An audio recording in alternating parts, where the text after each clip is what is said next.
జాతీయ ఐక్యతా దినోత్సవం సందర్భంగా ప్రత్యేక కార్యక్రమం వింటారు. అతిథి ప్రొఫెసర్ శ్రీ బాబీ వర్ధన్, పరిచయకర్త ఎన్ మణి. కలిసి రావడం ఒక ప్రారంభం, కలిసి ఉండడం పురోగతి, కలిసి పనిచేయడం విజయం.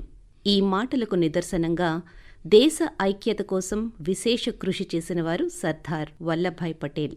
భారతదేశ స్వాతంత్ర్యం, ఐక్యత కోసం వల్లభాయ్ పటేల్ చేసిన కృషికి గుర్తింపుగా ఆయన జన్మదినమైన అక్టోబర్ 31ని జాతీయ ఐక్యతా దినోత్సవంగా జరుపుకుంటాం.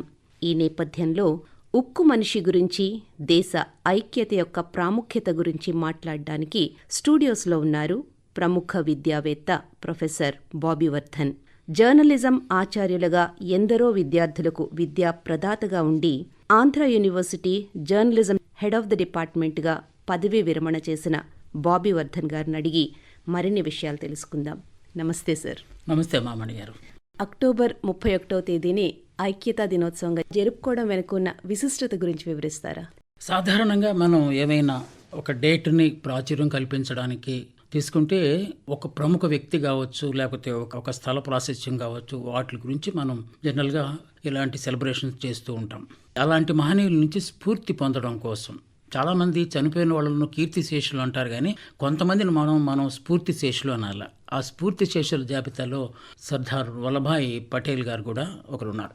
వారు సాక్షాత్తు దేశ ప్రధానితో కూడా కొన్ని సందర్భాల్లో విభేదించి, అంటే ప్రజా సమస్యలు, ప్రజా సంక్షేమం, ప్రజల తాలూకు ఐక్యతకు సంబంధించిన అంశాల్లో చాలాసార్లు వారు విభేదించారు. అప్పుడు ఆయన డిప్యూటీ ప్రధానమంత్రిగా ఉంటూ, అలాగే హోంశాఖ మంత్రిగా కూడా ఉంటూ అనేక సందర్భాల్లో వారితో విభేదించటం, అదంతా కేవలం దేశ ప్రగతి కోసం, దేశం సర్వతోముఖాభివృద్ధి సాధించడం కోసమే సర్దార్ పటేల్ గారు చేశారు.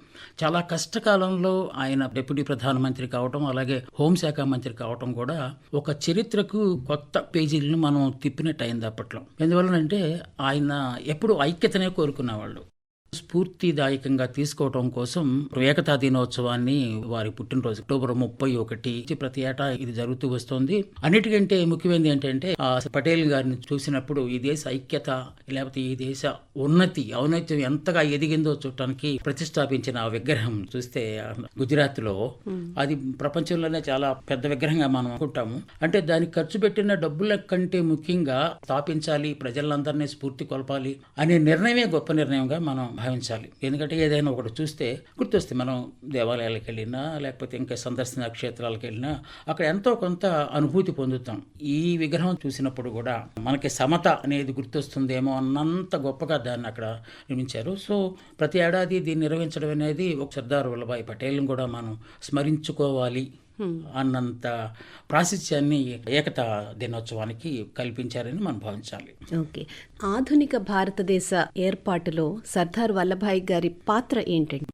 భారతదేశాన్ని ఆధునీకరించడం అంటే బ్రిటిష్ శృంఖలాల నుంచి, బానిసత్వ శృంఖలాల నుంచి మన విడదీయడం కోసం అనేక మంది పోరాడారు. ముఖ్యంగా గాంధీ లాంటి వారు అహింసనే ఆయుధంగా తీసుకుని పోరాడారు.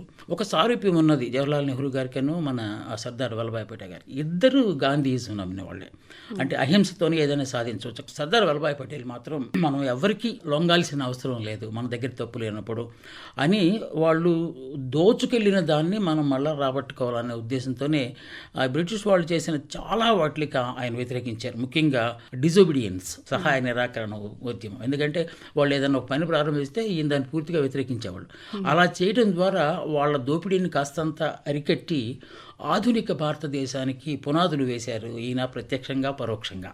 చరిత్ర ప్రకారం చూస్తే ఫ్రీడమ్ ఫైటర్స్ కావచ్చు, అప్పటి పోరాటం చేసిన వాళ్ళు కావచ్చు, వీళ్ళందరికీ వచ్చినంత గుర్తింపు సర్దార్ వల్లభాయ్ పటేల్ గారికి రాలేదనే చెప్పుకోవచ్చు. సో దీనికి కారణం ఏంటంటారండి? సో చరిత్రను కూడా కొంతమంది వక్రీకరించారు. సర్దార్ వల్లభాయ్ పటేల్ గారు యాచించకూడదు అనే దాన్ని చరిత్రకారులు చెప్పింది ఏంటంటే, ఆయన బిస్మార్క్ ఆఫ్ ఇండియా అనేవాళ్ళు. So Bismarck is known for సాంప్రదాయం, ఏది ఏకతానే. జర్మనీని 2 పీసులు కాకుండా కాపాడటంలో వారు చాలా కృషి చేశారు. అతనితో పోలుస్తారు వీరిని. ఎందుకంటే కాశ్మీర్ అంశానికి సంబంధించి ఎట్టి పరిస్థితుల్లో హైదరాబాద్, అలాగే నేను హోంమంత్రిగా ఆదేశిస్తున్నాను, నాకు కావాలి అనేది. అందువల్లనే మనకి ఇలాంటి గొప్ప గొప్ప నగరాలు నగరాలన్నీ మన భారతదేశంలో కలిసిపోయినాయి. అలాగే టిబెట్ విషయంలో కూడా అలాగే జరిగింది, శ్రీలంక విషయంలో కూడా అలాగే జరిగింది. చాలా విషయాలు అంటే అఖండ భారత స్ఫూర్తి అప్పటి నుంచే నాటుకుంది. కాకపోతే ఇందాక మీరు అన్నట్టు సర్దార్ వల్లభాయ్ పటేల్కి ఎంత గుర్తింపు ఎందుకు రాలేదు అని అంటే ఆయనకు ఒక ఎక్స్ట్రీమిస్ట్ అనే ఒక ముద్ర పడిపోయింది. ఏదైనా సరే కుండబద్దలు కొట్టి మాట్లాడతారు. సో అలా మాట్లాడుతుండటం వల్ల ఆయనకి సమాంతరంగా శత్రువులు కూడా పెరిగారు. గాంధీ గారు చేపట్టిన ప్రతి ఉద్యమంలో చాలా సీరియస్గా పార్టిసిపేట్ చేశారు సర్దార్. కానీ ఎక్కడ దాని గురించి మన చరిత్రలో ఎక్కడ ఇప్పుడు ఈ భారతీయ జనతా పార్టీ ప్రభుత్వం ఏర్పాటైన తర్వాత దీన్ని కొంచెం బయటలేదు. ఎందుకంటే మనం అన్నోన్ చాలా గొప్ప గొప్ప హీరోల్ని అన్సంగ్ హీరోస్ అంటాం, అన్సంగ్ హీరోస్ని మెల్లమెల్లగా బయటికి తీసుకొస్తున్నారు. ఆర్కిటెక్ట్ ఆఫ్ మోడర్న్ ఇండియా అని సర్దార్ వల్లభాయ్ పటేల్ని అనాలని కొంతమంది వాదించారు కూడా అప్పట్లో, కృపలాని అలాంటి వాళ్ళు. కానీ ఎందుకో అది మొత్తానికి కాలేదు, రావాల్సినంత గుర్తింపు రాలేదు, విస్మరించారని అనొచ్చు. అసలు దేశాభివృద్ధిలో ఐక్యత అనేది ఏ విధంగా సహాయకారిగా ఉంటుందండి? అసలు ఐక్యత లేకుండా అభివృద్ధి లేదమ్మా. ఇప్పుడు సస్యనిజం అంటాం మనం దాన్ని, అంటే వేర్పాటువాదం అంటాం. ఇప్పటి నుంచి ఒక నానుడు ఉంది, కలిసి ఉంటే కలదు సుఖం అని. అంటే ఆ సుఖం అనే దాన్ని తీసేస్తే అభివృద్ధి అనుకోవాలి, ప్రగతి అనుకోవాలి మనం ఇక్కడ. ఎందుకంటే రాష్ట్రాలుగా విడిపోయి, రాష్ట్రాల మధ్యలో మళ్ళీ అంతర్రాష్ట్రాలుగా విడిపోయి, మనకి ఇప్పుడు బెస్ట్ ఎగ్జాంపుల్ మన స్టేటే. విడిపోవటం వల్ల కలిసిన రాష్ట్రం ఎంత సుభిక్షంగా ఉంది, ఇప్పుడు విడిపోవటం వల్ల మళ్ళీ మొత్తం మనం పునర్నిర్మాణం చేసుకోవాల్సి వచ్చింది కదా. అలాగే విడివిడిగా ఉండటం కంటే కలిసికట్టుగా మనం ఏదైనా సాధించగలము, మనం అందరం కలిసి ఉంటాం కనుక. బ్రిటిష్ వాళ్ళు కూడా అనుకునేవాళ్ళట భారతదేశాన్ని ఎన్ని రంగాల్లోనైనా మనం ఓడించవచ్చు, కానీ ఒక సంస్కృతి సాంప్రదాయాలు ఆచార వ్యవహారాలు ఆ విషయాల్లో వాళ్ళని మనం విడదీయలేము, ఆ విషయాల్లో వాళ్ళందరూ ఐక్యంగా ఉంటారు అని వాళ్ళు భావించేవాళ్ళంట. అంటే అది సంస్కృతి సాంప్రదాయాలకు సంబంధించిన అంశం అయినప్పటికీ అది మామూలు రాజకీయ అంశంగా చూసుకున్నా కూడా కలిసి ఉంటే ఉన్నంత పటిష్టత విడివిడిగా ఉంటే మాత్రం ఎట్టి బస్సులో మనకు రాదు. ఉద్యమాలు కలపడానికి వస్తే ఓకే, కానీ విడదీయడానికి వస్తే మాత్రం అది దేశ ప్రగతికి పెద్ద అవరోధంగా మారుతుంది. సర్దార్ వల్లభాయ్ పటేల్ గురించి మన్ కీ బాత్లో కూడా ప్రధాని మోదీ గారు ప్రసంగించారు. సో ఆయన మాటల్ని బట్టి మన దేశ ప్రజలందరూ కూడా ఏ విధంగా చేసుకుంటే ఉక్కు మనిషికి ఘనమైన నివాళి అర్పించినట్టు అవుతుందండి? ఒకటేంటంటే వారు సూత్రీకరించిన కొన్ని అంశాలను ఆయన ఎక్కువ మాట్లాడిన వాటిలో ఆయన కోట్స్లో ఒకదాన్ని ఏమంటారంటే, ఏ మనిషి ఈ దేశంలో కన్నీరు పెట్టకూడదు, ఏ మనిషి ఈ దేశంలో ఆకలి కోసం అలమటించకూడదు, ఏ మనిషి ఈ దేశంలో సంతోషం వేరే వాళ్ళ మీద ఆధారపడకూడదు, ఇలాంటి కొన్ని చెప్పారు. ఆ సూత్రాలన్నిటిని కనుక మనం అమలు చేయగలిగితే, అంటే ఆకలి లేని రాజ్యాన్ని, కన్నీళ్లు లేని రాజ్యాన్ని మనం సంపాదించుకోగలిగితే అది నిజంగా ఆయనకి మనం ఇచ్చే గొప్ప నివాళిగా మనం అనుకోవాలి. అలాగే ఆ పోరాట స్ఫూర్తి అది ఒకటి ఆయన ఎప్పుడు చెప్తూనే ఉన్నాడు. అది అంటారు కదా, పోరాడితే ఏముంది, పోరాడితే పోయేదేముంది, విజయం సాధించడం. అలాగే ఇప్పుడు ఏక్ భారత్ శ్రేష్ఠ భారత్ అనే నినాదం వినపడుతోంది ఎక్కువగా. ఈ ఏక్ భారత్ శ్రేష్ఠ భారత్కి జాతీయ ఐక్యతకి ఉన్న సంబంధం ఏంటండి? ఆల్మోస్ట్ రెండు ఒకటేనండి. ఏక్ భారత్ అంటే ఒకే భారతదేశం, అది ఇందాక మనకున్న అఖండ భారతదేశం, ఎక్కడ ముక్కలు కానీ భారతదేశం, కాశ్మీర్తో సహా భారతదేశం, అరుణాచల్ ప్రదేశ్తో సహా భారతదేశం, అది ఏక్ భారత్. ఐక్యత ఉంటే శ్రేష్టం ఉంటుంది, మంచిగా ఉంటుంది అనేది చాలా యాప్ట్గా పెట్టారు. రకరకాల మనుషులు ఉన్నా, రకరకాల సంప్రదాయాలు ఉన్నా, రకరకాల భాషలు ఉన్నా, రకరకాల సంస్కృతులు ఉన్నా, అల్టిమేట్గా వీఆర్ ఇండియన్స్. అది ఏకతాభావం అంటే. సో ఏకత్వం అనేది కనుక మనం స్ఫూర్తిగా తీసుకుని ముందుకు సాగగలిగితే ఈ దేశం ప్రపంచ దేశాలకి సంస్కృతిని నేర్పిన దేశంగా, మనం ఇప్పుడే అంటాం సివిలైజేషన్ మనమే నేర్పాము, నాగరికత నేర్పాము. మన దేశం చాలా దేశాలకు మన దగ్గర నుంచి స్ఫూర్తి పొందారు. గొప్ప రాజ్యంగా ఏర్పాటు చేసుకున్నాము, సంక్షేమ రాజ్యంగా మనం మాట్లాడుకున్నాము. ఎక్కడైతే సెక్యులర్ అనే పదం ఉందో మత సామరస్యం ఉన్న దేశంగా మనం మాట్లాడుకుంటాం, పరమత సహనం ఉన్న దేశంగా మనం మాట్లాడుకోవటం. ఆ విధంగా పరమత సహనంతో అన్ని మతాలను ఒకేలాగా చూడటంలో ఒకటి అనే భావాన్ని కనుక ప్రజల్లో ప్రేరేపింపజేయగలిగితే తప్పనిసరిగా మనం ఏక్ భారత్ శ్రేష్ఠ భారత్ అనే ఒక లక్ష్యానికి చేరువుగా వెళ్తాం. జాతీయ ఐక్యత, రాష్ట్రీయ ఐక్యత అంటూ ఎన్నో రకాల కార్యక్రమాలు చేస్తున్నారు కేంద్ర ప్రభుత్వం. ప్రస్తుత సమాజంలో ఈ ఐక్యతకి భంగం కలిగించే విధంగా మన దేశం ఎదుర్కొంటున్న సమస్యలు ఏంటండి? ఒక బిగ్ థ్రెట్ ఏంటంటే మన దేశానికి అంతర్గత కలహాలు. సో ఇంటర్నల్ సెక్యూరిటీ అనే దానికి ఒక పెద్ద థ్రెట్ వచ్చేస్తుంది. సో సోషల్ మీడియాలో ఈ పుకార్లు ఎక్కువ రావటం వల్ల, అంటే లేనిపోని అంశాల మీద ఎక్కువ చర్చలు జరగటం వల్ల, అది వాస్తవం ఏమో అని భ్రమ కలిగేలాగా ఆ సమాచారం ఉండటం వల్ల కొంత మనకి ఇబ్బంది కలుగుతుంది. Make social media also responsible for destruction of the nation. అంటే పూర్తిగా వాళ్ళని బ్లేమ్ చేయలేం, కానీ ఈ దేశం లేకపోతే కొన్ని ప్రాంతాల మధ్య విభేదాలు కలగడానికి రావడానికి ఈ సామాజిక మాధ్యమాలు కూడా కొంతవరకు కారణమవుతున్నాయని చెప్పి మనం ముఖ్యంగా ఈ డిజిటల్ మీడియా వచ్చిన తర్వాత దాని మీద కంట్రోల్ పూర్తిగా లేదు.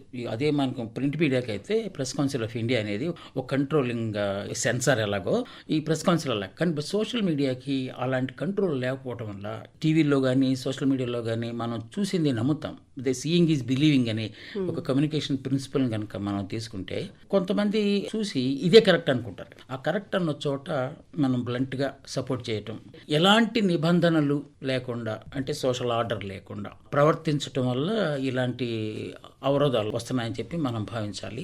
వాటిని ప్రజలను చైతన్యపరచటం ఎలాగా అనేదానికి రకరకాల మార్గాలు. ఇందాక నేను చెప్పినట్టు విశ్వవిద్యాలయ స్థాయి నుంచి, లేకపోతే ఆ మాటకు వస్తే పాఠశాల స్థాయి నుంచి కొన్ని మోరల్ స్టోరీస్ లేకపోతే హిస్టారికల్ స్ఫూర్తిదాయకమైన కథనాలను వినిపిస్తూ వాళ్ళలో మార్పు తీసుకొస్తే పెద్ద అయిన తర్వాత వాళ్ళు బాధ్యతాయుతమైన, ఇట్స్ నాట్ అంటే సిటిజన్స్ కాదు మనకు కావాల్సింది, పౌరులు కాదు, బాధ్యతాయుతమైన పౌరులు కావాలా. ఈ సందర్భంగా నేను ఒక చిన్న మాట చెప్పాలనుకున్నా మా మణి గారు. బ్రెయిన్ డ్రెయిన్ అని చెప్పి మనం ఒకటి వచ్చింది కదా, విదేశాల వలస వెళ్ళిపోవటం అనేది. చాలా మంది దేశభక్తి ఏంటి అంటే రకరకాల డెఫినేషన్లు చెప్తారు, కానీ నాకు అనిపించేది అంటే ఈ దేశంలో ఉన్న సౌకర్యాలన్నీ అనుభవించి తద్వారా మేధావులు అయిపోయి ఆ మేధస్సును వేరే చోట తాకట్టు పెట్టడానికి వెళ్ళటం అనేది అంత సమంజసమైన పని కాదు. వాళ్ళలో దేశభక్తి కరువైంది. ఎందుకంటే మీరు ఏ దేశంలో మీరు ఎంత స్థాయికి వచ్చారో ఆ దేశానికి కొంతైనా సేవ చేయగలగాలి. ఇంకొక కోణం కూడా ఉంది. అలాంటి వాళ్ళందరికీ ఇక్కడే అవకాశాలు ఉంటే వేరే చోటకి వెళ్ళే పరిస్థితి రాదు కదా అనే దాని కూడా ఉంది. కానీ దానికి అంతం లేదు. డబ్బు సంపాదన అనే దానికి అంతం లేదు. మనం కంఫర్టబుల్ జీవితం గడపడానికి అవసరమైన సంపాదన మనకుంటే చాలు అని ఎవరైనా సంతృప్తి చెందగలిగితే అప్పుడు తప్పనిసరి దేశాభివృద్ధికే వాళ్ళు కూడా తోడ్పడతారు. ముఖ్యంగా యూత్, ఎందుకంటే యూతే ఎక్కువ ఉన్నారు పాపులేషన్లో. వాళ్ళు తెలుసుకుంటే మాత్రం డెఫినెట్గా ఈ దేశం మరే దేశానికి తక్కువ కాదు అని నిరూపించడానికి వాళ్ళు కృషి చేస్తారు. అంటే ఇప్పుడు ఈ మేధో వలస, బ్రెయిన్ డ్రెయిన్ అనేది జాతీయ ఐక్యతకు కూడా భంగం కలిగించే విధంగా ఉందంటారు. తప్పనిసరిగా అక్కడికి వెళ్ళిన తర్వాత మన దేశాన్ని కించిపరుస్తూ మాట్లాడటం అంటే విదేశీయులకి మనం అందించినట్టు కదా, ఒక ఓతం ఇచ్చినట్టు కదా. సో డెఫినెట్గా అది మేధో వలస అనేది అక్కడికి వెళ్ళి ఉద్యోగాలు చేసుకోవటం వరకు పరిమితం అయితే పర్వాలేదు. ఈ దేశాన్ని తోలనాడుతూ ఈ దేశంలో ఉన్న కొన్ని బలహీనతలను అక్కడ వ్యక్తపరుస్తూ చేయటం వల్ల డెఫినెట్గా అది కూడా ఒక అవరోధం అవుతుంది, మనం విడిపోవడానికో లేకపోతే విచ్ఛిన్నం కావడానికో. ఇందాక మీరు మీడియా గురించి మాట్లాడుతూ అన్నారు, మీడియా వల్ల కూడా కొన్ని రకాల ఇబ్బందులు, సమస్యలు తలెత్తుతున్నాయని. అయితే జాతీయ ఐక్యతను పెంపొందించడంలో మీడియా పాత్ర ఎటువంటిది అంటారండి?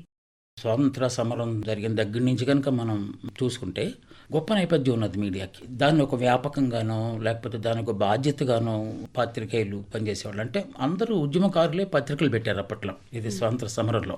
ఆ తర్వాత అది వ్యాపార దృక్పథంగా మారిపోయి ఇప్పుడు పూర్తి వాణిజ్యంగా మారిపోయింది. ఇప్పటికీ మనకి ప్రసార మాధ్యమాలు అంటే గౌరవం ఉంది. ఎందుకంటే ఉదయాన్నే ప్రాంతీయ వార్తలు లేకుండా రోజు గడవదు వాళ్ళకి. ఎందుకంటే సమాచార వ్యవస్థ అంత గట్టిగా ఉంటుంది. మన వాతావరణం సంబంధించి కావచ్చు, ఏమైనా కావచ్చు. సో అలాంటి మంచి మంచి పనులు చేస్తూనే మళ్ళీ ప్రక్కన కూడా ప్రజల్ని భావోద్వేగాలు గురి చేయటం, ప్రజల తాలూకు సెంటిమెంట్స్తో ఆటలాడుకోవటం అనేది. నేను ఇందాక చెప్పాను, main stream media, I don't blame main stream media, but social media ఎక్కడైతే కంట్రోల్ తప్పిపోయిందో దాని ఇష్టారాజ్యంగా నియమాలు లేకపోతే నిబద్ధత లేకుండా అవాకులు చవాకులు అన్నీ రాసేయటం ద్వారా సో జనంలో సినికల్ యాటిట్యూడ్ అంటే ఒక వైరాగ్య భావంతో పాటు నిరసన తెలియజేయాలన్న ఒక దాన్ని కూడా ప్రత్యక్షంగా వాళ్ళు పరోక్షంగా అంతర్లీనంగా ఈ మీడియా చేస్తుందని చెప్పి. ఎందుకంటే social media is a menace అని నేను ఎప్పటి నుంచో చెప్తున్నాను. అదొక విధ్వంసకరమైన ఇది. దాన్ని అరికట్టాలి అంటే ఏం చేయాలండి? ఎప్పటి నుంచో మనం ఫైట్ చేస్తున్నాం. మా ప్రెస్ కౌన్సిల్ ఆఫ్ ఇండియా మీడియాని నియంత్రించే ఒక అటానమస్ బాడీగా మనం పెట్టుకున్నాం. That is confining only to print media. ఇప్పుడు మనకు కావాల్సింది మీడియా కౌన్సిల్లో సోషల్ మీడియాని కూడా మనం చేర్చేసి dos and do nots definite తయారు. ఇప్పుడు మనకు ఆకాశవాణి ఉంది, ఆకాశవాణి కోడ్ ఆఫ్ కండక్ట్ ఉంది. సో అందువలనే అది ఇంకా ఎంత ఆరోగ్యకరంగా ఉంది. అలా కాకుండా అనారోగ్యకరమైన పోటీని కావాలని సృష్టించుకుని తప్పనిసరిగా ఒక రెగ్యులేటరీ బాడీ కావాలి. ప్రజల మద్దతుతో ప్రజలు కావాలనుకుంటున్న అంశాల ప్రాతిపదికగా ఇదంతా కాదమ్మా, స్వీయ నియంత్రణ అయితే ఇంకా మంచిది. మీడియా అంటే లేదు ఎక్కడి నుంచి ఆకాశం నుంచి వచ్చిన వాళ్ళు కాదు, మనుషులే కదా. ఏదైనా ఒక చెడు వార్త రాయటం లేకపోతే ఆ దేశానికి అడ్డంకిగా మారే అవరోధం కల్పించే ఒక వార్త రాసేటప్పుడు ఈ దేశ పౌరుణ్ణి నేను ఎందుకు బాధ్యత లేదని ప్రతి ఒక్కళ్ళు అనుకుంటే దాన్ని మనం స్వీయ నియంత్రణ అంటాం. మనకి డెమోక్రటిక్ నామ్లో ఆర్టికల్ 19(1) మనకు freedom of speech and expression అనే దాన్ని పొందుపరిచిన తర్వాత రాజ్యాంగంలో మన ఇష్టం వచ్చినట్టు దాన్ని వక్రీకరించుకుంటున్నాం. What exactly meant by freedom of speech and expression దాని కాకుండా మన ఇష్టం చేసి ప్రతిదానికి నా భావ ప్రకటన స్వాతంత్రం ఆపేశారు, నా పత్రికా స్వేచ్ఛను ఆపేశారు. అలా కాకుండా ప్రజలు కనుక నిజంగా ఇది కావాలి అని కోరుకున్నప్పుడు ప్రజల భాగస్వామ్యంతో ఏర్పాటైన ఒక రెగ్యులేటరీ అథారిటీ కనుక మీడియా మీద వస్తే అప్పుడు తప్పనిసరిగా మీడియా సజావుగా నడుస్తుంది, దేశ ప్రగతికి తోడ్పడుతుంది. సార్, ఇప్పుడు జాతీయ ఐక్యత అంటూ జాతీయ ఐక్యత దినోత్సవాలు జరుపుకోవడం కావచ్చు, రన్ ఫర్ యూనిటీ అని యూనిటీ రన్స్ కండక్ట్ చేయడం కావచ్చు, ఇలా ప్రభుత్వం ఎన్ని కార్యక్రమాలు చేపట్టినా కూడా చివరికి అది మార్పు రావాల్సింది ప్రజల్లో. సో ఈ ప్రజల భాగస్వామ్యం కావచ్చు, మరీ ముఖ్యంగా యువత పాత్ర ఏమిటండి ఈ జాతీయ ఐక్యతను పెంపొందించడంలో? అదే రకరకాల మార్గాల్లో మనం ఈ ఐక్యతను సాధించడానికి చేస్తున్న కృషి కొంతవరకు సఫలీకృతమైంది. ఉదాహరణకు యోగా. ఒకప్పుడు యోగా అంటే ఏదో ఒక సాంప్రదాయపు వ్యాయామం ఉండేది. ఇప్పుడు అది ప్రపంచవ్యాప్తమైంది. ఎందుకంటే దాన్ని గుర్తించారు. సో డే అనేది ప్రపంచవ్యాప్తంగా గుర్తించారు. అలాగే మన దేశంలో కొన్ని ఉద్యమాలు జరిగాయి. ఉద్యమాలు అంటే పోలియో ఫర్ ఎగ్జాంపుల్, మసూచి, ఇలాంటి వాటిని పూర్తిగా ఎరాడికేట్ చేయగలిగాం. ఎందుకంటే అప్పుడు టోటల్ ప్రజల భాగస్వామ్యం ఉంది దాంట్లో. ఇప్పుడు కూడా మీరు చెప్పిన యూనిటీ రన్ అట్లాంటివి చేస్తూ ఉండటం వల్ల కొంత మార్పు వస్తుంది. కానీ అది ఆ ఒక్కరోజుకే పరిమితం అయిపోవటం వల్ల దాంట్లో కంటిన్యూటీ అంటే ఒకసారి మనం ఒక కార్యక్రమాన్ని ప్రారంభించిన తర్వాత మళ్ళీ ఆ తర్వాత కూడా దాన్ని కొనసాగింపుగా మనం ఏం చేస్తున్నాము అనేది దాని మీద కూడా ఇది సక్సెస్ అవుతుందా లేదనేది ఆధారపడి ఉంటుంది. No doubt youth plays very important role in building the right nation అనేది దాన్ని నేను ఎప్పటికీ నమ్ముతానమ్మా. ఒకటేమో ఇంకా అవతరించిన జనరేషన్ అంటే చిన్నపిల్లలు, ఇంకోటిదేమో ఆల్మోస్ట్ అస్తమిస్తున్నది. వీళ్ళే మధ్యలో ఉన్నవాళ్ళు, వీళ్ళు strong pillars of the nation. అందువల్ల యువత తలుచుకుంటే డెఫినెట్గా ఏదైనా చేయగలం. ఇప్పుడు యూనిఫామిటీ, ఈక్వాలిటీ అనేవి ప్రస్ఫుటంగా కనిపించేవి విశ్వవిద్యాలయాల్లోనూ పాఠశాలల్లో. అలాంటిది ఇప్పుడు ఈ విశ్వవిద్యాలయాల్లోనే వర్గ విభేదాలు అంటూ రకరకాల గొడవలు జరుగుతున్నాయి. సో రూపుమాపాలి అంటే ఒక విశ్వవిద్యాలయం పాత్ర ఎంత ఉంటుంది, అందులో ఉపాధ్యాయుల పాత్ర ఎంత ఉంటుంది, మీలాంటి విద్యావేత్తల పాత్ర ఎంత ఉంటుంది? యూనివర్సిటీస్ని నాలెడ్జ్ సెంటర్స్ అంటాం. అది నిజంగానే ఒక కులం కావచ్చు, ఒక మతం ఉండదు, ఏముండదు, అందరూ ప్రక్కనే కూర్చుంటారు. అదే ఒక గ్రామీణ ప్రాంతంలో అయితే చిన్న పెద్ద తేడాలు చూస్తారు, కానీ విశ్వవిద్యాలయంలో మాత్రం ఒకే బెంచ్ మీద రకరకాల వ్యక్తులు చూస్తారు. ఒకప్పుడైతే సిద్ధాంతపరంగా కొన్ని ఉద్యమాలు జరిగేవి, సాధన చేసి అది సాధించేదాకా అది అంతా ఒక సంక్షేమం కోసమే. ఇప్పుడు అలా కాకుండా మనం ఎప్పుడు మాట్లాడుకునే మాట పొలిటైజేషన్ ఆఫ్ యూనివర్సిటీస్. ఎప్పుడైతే రాజకీయం అనేది మన యూనివర్సిటీ స్థాయి నుంచే పెద్ద పెద్ద రాజకీయ నాయకులు అందరూ బయటకు వెళ్ళారు. అలాంటి లేదు, రాజకీయాన్ని సక్రమంగా అర్థం చేసుకొని, రాజకీయాన్ని ప్రజల కోణంలో అర్థం చేసుకుని, రాజకీయాన్ని ప్రజా సంక్షేమం కోసం ఉపయోగించుకోబోతున్న పునాదులు కనుక వేసుకుంటే తప్పనిసరిగా విశ్వవిద్యాలయాలు మంచి కేంద్రాలు. ఒకప్పుడు యూత్ ఫెస్టివల్స్ పెట్టేవాళ్ళమ్మా, ఇప్పుడు ఎందుకో డిస్కంటిన్యూ చేశారు. అసోసియేషన్ ఆఫ్ ఇండియన్ యూనివర్సిటీస్ అని ఒక ఢిల్లీ అటానమస్ బాడీ అనమాట, హెచ్ఆర్డీ మినిస్ట్రీకి లింక్ అయి ఉంటుంది. వాళ్ళు ప్రతి ఏడాది ఏం చేసేవాళ్ళు అంటే ఒక ముందు అంతర్ విశ్వవిద్యాలయాలు మన రాష్ట్రంలో, ఆ తర్వాత సదరన్ స్టేట్స్ మొత్తం కలిపి కొంతమందిని ఎంపిక చేసేవాళ్ళు. అది అయిపోయిన తర్వాత మళ్ళీ అన్ని ఈస్ట్ వెస్ట్ నార్త్ సౌత్ని కలిపి నేషనల్ కాంపిటీషన్ జరిపేవాళ్ళు. సో అప్పుడు అన్ని రాష్ట్రాల నుంచి, మన దేశంలో అన్ని రాష్ట్రాల నుంచి రకరకాల సంప్రదాయ నేపథ్యాలు ఉన్న వాళ్ళు వస్తారు, ఆటలు ఆడతారు, పాటలు పాడతారు. సంస్కృతి అనేది డెఫినెట్గా మనుషులను కలుగుతుందమ్మా. దానికి ఒక భాష, ప్రాంతం ఇలాంటిది ఏం లేదు. సో మనం కూచిపూడి అంటాం, వాళ్ళు భరతనాట్యం అంటారు, ఇంకోళ్ళు మణిపురి అంటారు. అల్టిమేట్గా అది ఒక కళ, సంప్రదాయ కళ. ఆ కళ ద్వారా చాలామంది ఈ క్రీడలు లేకపోతే సాంస్కృతిక ఉత్సవాలు జరపడం ద్వారా కూడా మనం ఈ ఐక్యతను సాధించడం అనేది చాలా సులువు. అయితే క్రీడలు సాంస్కృతిక వైభవాన్ని పెంపొందించడం ద్వారా కూడా ఐక్యతను సాధించవచ్చు తప్పనిసరిగా. ఇప్పుడు ఉక్కు మనిషిగా పేరు పొందిన సర్దార్ వల్లభాయ్ పటేల్లోని ఎటువంటి లక్షణాలని ప్రస్తుత తరం స్ఫూర్తిగా తీసుకోవచ్చు? ఒకటి పోరాట పటిమమ్మ, రెండోది నిజాయితీ, క్రెడిబిలిటీ, అలాగే నిబద్ధత. ఏదైనా ఒక మాట అంటే ఆ మాట తప్పనిసరిగా నెరవేర్చాలి. ఏదైనా ఒక లక్ష్యం తీసుకుంటే ఆ లక్ష్యాన్ని చేరువ కావాలి. ఇలాంటి కొన్ని ఆకలి లేని రాజ్యం రావాలి, కన్నీళ్లు పెట్టని రాజ్యం కావాలి, ఇలా చాలా స్వప్నించారు ఆయన. చాలా మంచి థాట్స్ ప్రజలకి ఇచ్చి వెళ్ళారు. అవన్నీ కనుక మనం కనీసం కొన్నైనా వాటిల్లో మనం అమలు చేయగలిగితే మరి ఆయన నిజంగా ఆయన ఉక్కు సంకల్పంతో ఈ దేశానికి స్వాతంత్రం తీసుకొచ్చారు.